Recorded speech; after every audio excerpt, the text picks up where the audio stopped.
Hello. In this video we're going to look at topic 4.4 water pollution. So the main idea in this subtopic is that water, both groundwater and surface water, the pollution of it is a major global problem, and this pollution has a massive influence on both human and other biological systems. So let's take a look at an example of water pollution.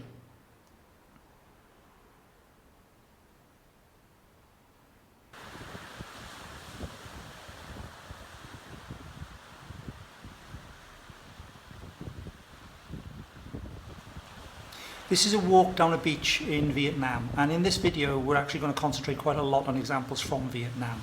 As you can see, there's plastic debris all over the place on this beachhead. Most of it washing up and staying where the maximum high tide level is.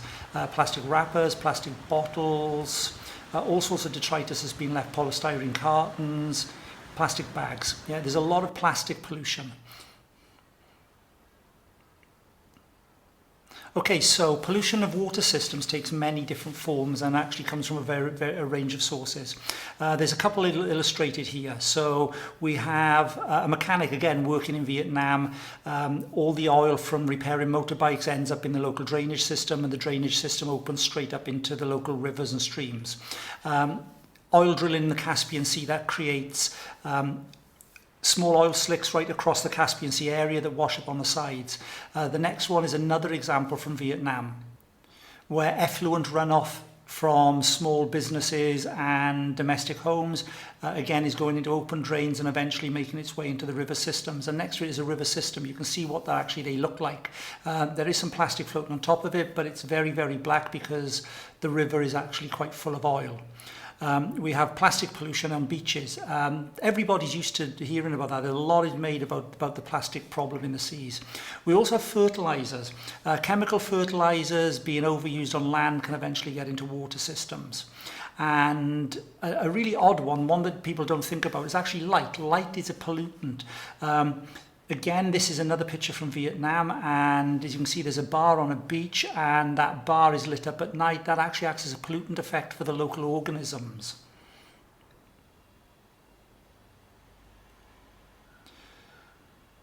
So we can take where the sources are and actually break up the pollution by types. So we've got a list in here, a table of the types of pollutants that do exist. So there's floating debris, quite often plastic, organic materials, inorganic plant nutrients, toxic metals get into water systems, synthetic compounds, suspended solids, hot water, oil, even radioactive pollutants, pathogens, light, noise, and also invasive species. There's a range of invasive species in different countries now which are actually taking over habitats. So those can also be thought of as a form of pollutant. Okay, local fishermen here are fishing in a tidal stream in Vietnam. It's along the same beach system as the video earlier. A lot of that pollutant, a lot of that plastic debris actually ends up being washed into these tidal streams. And at high tide, the pollutant floats and moves about, but at low tide, it all ends up on the edge of there. And that is obviously having an effect on the area and the community. So, how can we test for different types of pollutants? Well, some of the testing is quite straightforward and quite obvious. So we can test for pH, how the acidity of the water system has changed. And most testing is done nowadays with data loggers, exactly the same as you'd be using in the classroom in your IA work. We can take temperature variations. Power stations tend to use a lot of water to cool turbines and generators down. They put that quite often back out into river systems, lakes and the sea, and that raises the temperature. Suspended solids, that's in a water system we call suspended solids turbidity. How clear the water is a function of its turbidity. And you can use this device called a Secchi disc, which you can lower in the water and actually measure how far down it goes before it disappears. All sorts of tests for different metal pollutants. We can test for nitrates and phosphates. We can use a mixture of chemical tests or, again, data loggers depending on it. And we can test for pathogens. We can actually grow out pathogens. And quite often in outbreaks of illnesses, things like typhoid, actually it's the water systems that actually allow testing to happen to allow the sources of infection to be traced back. One of the biggest effects of pollutants in aquatic systems is the effect that it has on something called the biological oxygen demand. Quite a lot of the pollutants that end up in river systems are organic based. Yeah, that even includes oils and compounds made from oils. They will eventually break down. They are biodegradable. And the breakdown of these involves microorganisms, quite often algae, and these use up oxygen. So by adding biological organic matter to a water system, we're actually increasing the food source available to quite a lot of decomposer systems. And as they grow, they respire, but they also absorb oxygen from the water, so they actually take in more oxygen than they're giving out, and that reduces the oxygen level available inside in that water. This picture here, this is a stream in France, in the Pyrenees, and it gets a load of organic matter coming from the local farms that lead to these algal blooms. You can see the algae growing in the area there. But there's also trout still swimming about. There's fish swimming there. You can see them quite clearly in the picture. That shows that at the moment, the amount of organic matter going into the river is not really affecting the biological oxygen demand of species that might need to use oxygen in the water. However, if we compare that again to Vietnam, this is in a lake in Hanoi, the biggest lake in Hanoi called Tay Ho, and quite often they have to actually put booms across the lake into areas that have become totally dead zones. You can see there's what looks like a pipe behind the guy in there, and that's actually pumping water into it to try and get the water moving, to try and reoxygenate it. And this is a government worker actually working in there to fish out the dead fish. There's no oxygen left at all in that water. So they're trying to actually increase the oxygen level and move this away from an anoxic condition. We can think of this in terms of a systems diagram. So biodegradation, the breakdown of these organic compounds, uses up oxygen in the water. That leads to anoxic conditions in the water. That leads then to more anaerobic decomposition. And the byproducts of anaerobic decomposition are methane, hydrogen sulfide, and ammonia. So as well as a lack of oxygen, changes in the biological oxygen demand, an increase in the biological oxygen demand will actually end up releasing toxic substances into the water system itself. We can use the biological oxygen demand as an indirect measure of how much organic matter is in a water sample. Some water systems are naturally high in organic matter and quite anoxic anytime. That's because of natural leakage and leaching of material from surrounding areas.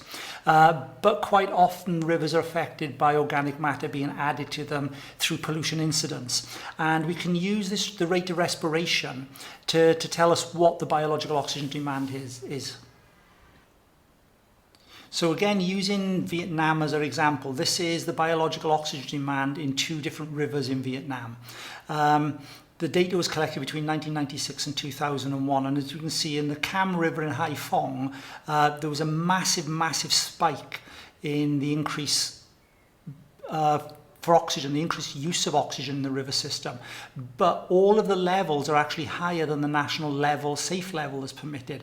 Many rivers in Vietnam actually have a very high biological oxygen demand because of the amount of organic pollutants that end up into them. And this is coming about mainly through rapid urbanization as cities grow.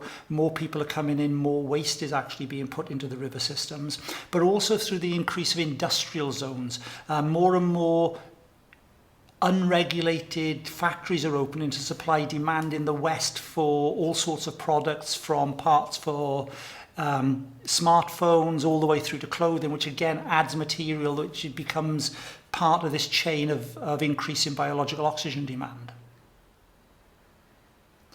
We can use an understanding of this biological oxygen demand to actually create profiles for different types of river.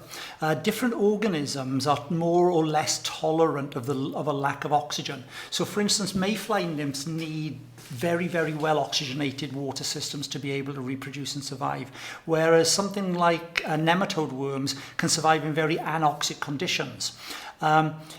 They create their own communities. So by looking at the community in a river, we can actually get some sort of indication of the biological oxygen demand of the river, and that may also be able to tell us something about pollution rates. It's an indirect way of measuring.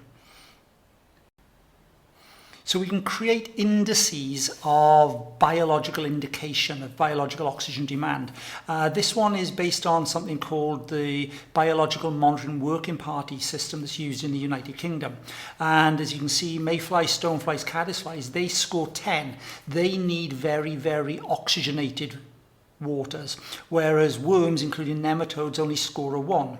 So the presence or absence of different groups within an ecosystem might tell you something about the pollution conditions and the biological oxygen demand in a particular water body. So by sampling a river system or a pond system, we can actually count up all of the groups that actually live there and give us a score. So the higher the score, the better the water conditions are that we can assume. So this is it in practice. This is actually real data from 2 rivers in the UK.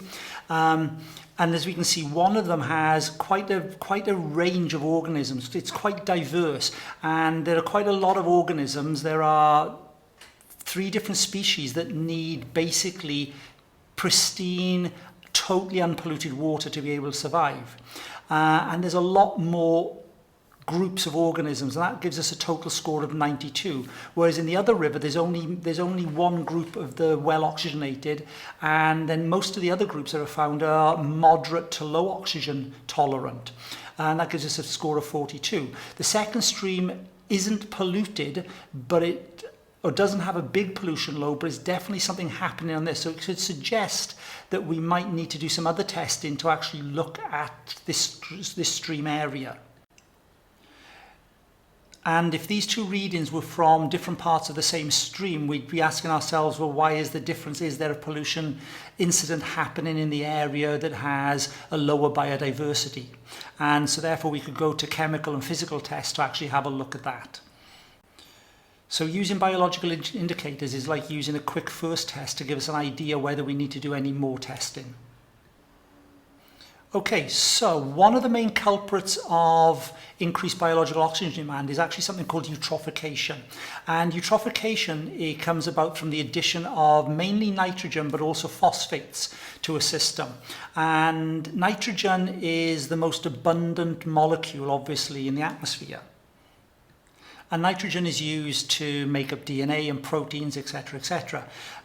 Very, very few organisms can absorb nitrogen directly from the atmosphere. So most organisms either need to absorb it from their surroundings,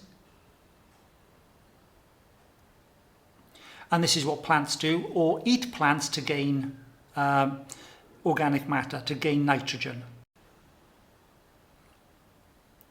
But also when animals excrete or defecate, our organisms die, they actually return nitrogen back to the soil as they break down. You can see there's a picture of a dead sheep. As that breaks down slowly, it'll release nitrogen back to the soil. Farmers have been using this for a very, very long time. Spreading manure on a field, which is still used across the world, is actually a way of adding nitrates back to the soil to improve plant growth. And so this all takes part within the nitrogen cycle. However, this can lead to problems. So since the First World War, traditional farming methods have been used less and less as countries develop, and more chemical fertilizers are added to improve growth rates. And so the more chemical fertilizers you add to a system, the more of a nitrate buildup you actually get in a system.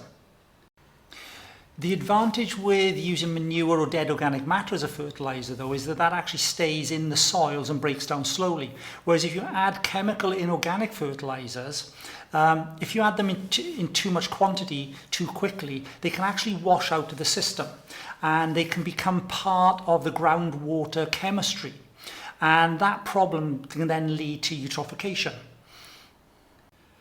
So those bags of fertilizer you can see in that picture, there's actually 4 bags there, and each bag is 600 kilograms of fertilizer, and they're going to go onto one field, a field about the size of a football field, so somewhere around about a hectare in size. That's quite a lot of chemicals actually going on to provide fertility. So if the plants that are growing in it aren't using it quick enough, you can end up with the nitrates actually being leached out of the soil by rainwater. So again, we can actually explain that in terms of a systems model. So excess chemical use and excess fertilizer use can lead to it being washed out. It enters the groundwater. It also runs across surface water. You get increase of nutrients being absorbed by algae, which then increases the biological oxygen demand, which eventually leads to anoxic conditions in the system. And that means that organisms that depend on oxygen in the water, such as fish, will eventually die.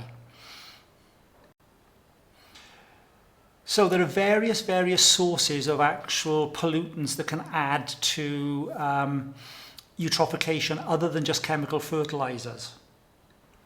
And this table just summarizes those. So the combustion of fossil fuels in power plants, that leads to increases of nitrogen products. Obviously, sewage treatment plants, if they release material into water systems, industrial plants, and then we've got agriculture and sewage directly. So we've got point sources or non-point sources. And if you remember back to topic 1, this relates directly to the differences. Okay, so again, let's look at this in example. So again, we're going to go back to Vietnam, and we're going to look at the Red River in Hanoi. Along the Red River, there's a lot of small market gardens. Traditionally, these were fertilized using waste animal manure mainly from pig farming and chicken farming. But as the population of Hanoi has increased, more and more chemicals are being added to the soil. And all of these small market gardens are all alongside the Red River. So if there's excess use, and Hanoi is a very wet city at certain times of the year, quite a lot of fertilizer and the chemicals contained in them actually gets washed directly into the Red River. Added to that, many of the farm labourers actually live in small little floating villages alongside the river, and they're not only adding chemical waste into the water and physical waste in terms of things like plastic, etc. Their food waste from cooking goes directly into the water system, feces and urine goes directly into the water system. So it becomes an open sewer, and it's all adding nitrate and phosphate products directly into the water. Add to that there's very little water treatment actually in Hanoi itself, and this picture you saw a little earlier, as you can see there's actually effluent running straight into the system, and this effluent's coming not only from small little industrial units, it's also coming directly from domestic supply. So a lot of sewage enters straight into the system. This all leads to an increase in eutrophication in the system, an increase in biological oxygen demand, and the development of anoxic waters. So that's a small little overview of pollution in water systems. As always, this is the work that's been cited. A couple of them you can link directly to because they're available as PDFs, and a few extra resources that you can actually go and have a look at. The National Geographic overview on water pollution is really good, and the sampling protocols actually show you how to conduct a biological survey. And then there's a video of the Lochs Agency in Ireland actually undertaking biological and remote sensoring, so you can see how this fits in. Quite often students in the Diploma ESS course actually look at water quality as part of an IA, so these are actually quite useful sources to have a look at. Okay, many thanks, and hopefully that was very useful to you, and see you again sometime. Thanks a lot.